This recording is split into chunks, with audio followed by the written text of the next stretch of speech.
Welcome to The Explainer.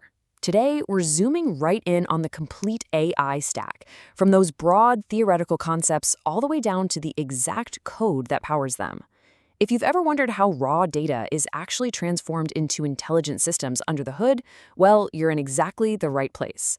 Let's deconstruct the toolkit that makes modern artificial intelligence possible. So, here is our roadmap for today. We'll start with a machine learning paradigm, then look at shaping data with SQL, faster math with NumPy, memory mastery for AI, and wrap it all up with the ultimate AI toolkit. Let's kick things off with Section 1, the machine learning paradigm, automating automation. All right, so at its core, machine learning is a total game changer because it allows our systems to completely bypass explicit instructions.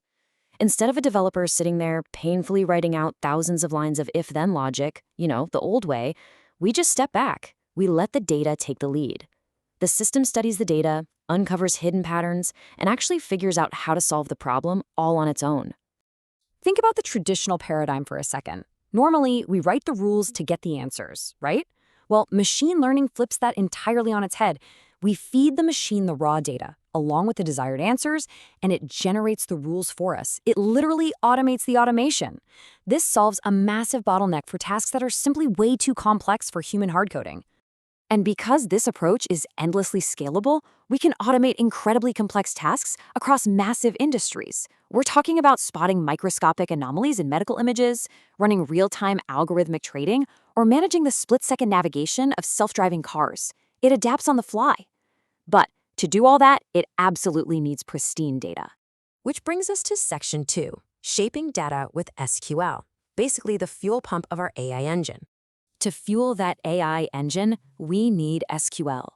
And here is our first major technical level up, the concept of expand and scale. Normally, if you group data to find, say, total sales, you collapse the dataset and you completely lose the individual transaction rows. But machine learning models, they're greedy. They almost always need both that granular detail and the broad summary at the exact same time. Enter window functions. When you use a window function, it actually appends that calculated total directly next to the individual transaction. By using the over and partition by syntax, the database calculates a grand total, like 250 for salesperson 1, but keeps the individual 100 and 150 transactions totally intact. It's brilliant because it preserves that incredibly rich, row-level context that our algorithms just absolutely thrive on. Moving right along to Section 3, faster math with NumPy broadcasting. Okay, so once our data is perfectly shaped, we hit the engine's cylinders, which is complex math. Now imagine you're adjusting weights in a neural network across millions of data points.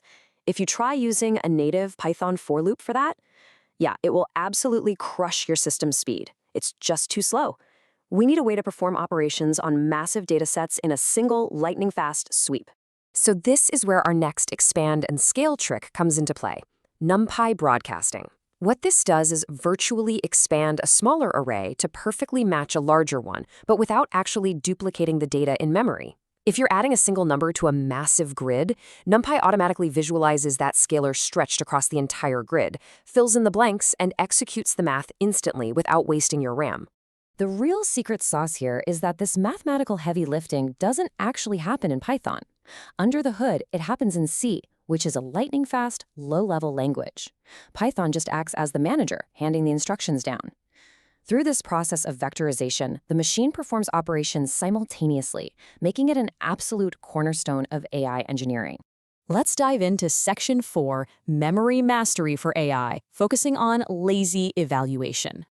We've sped up the math, sure, but to keep our AI engine from completely overheating and crashing, we really have to master memory allocation.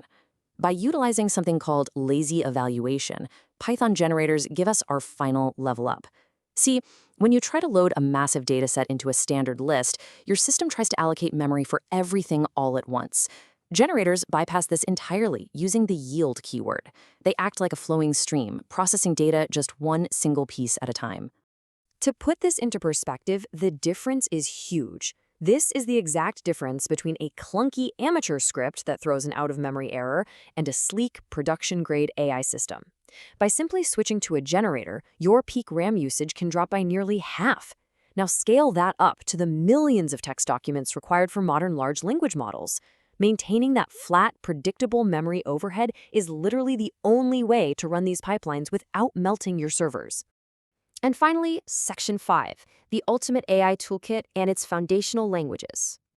Bringing this entire pipeline together, it becomes super clear that building AI requires a highly diverse, really well-integrated toolkit.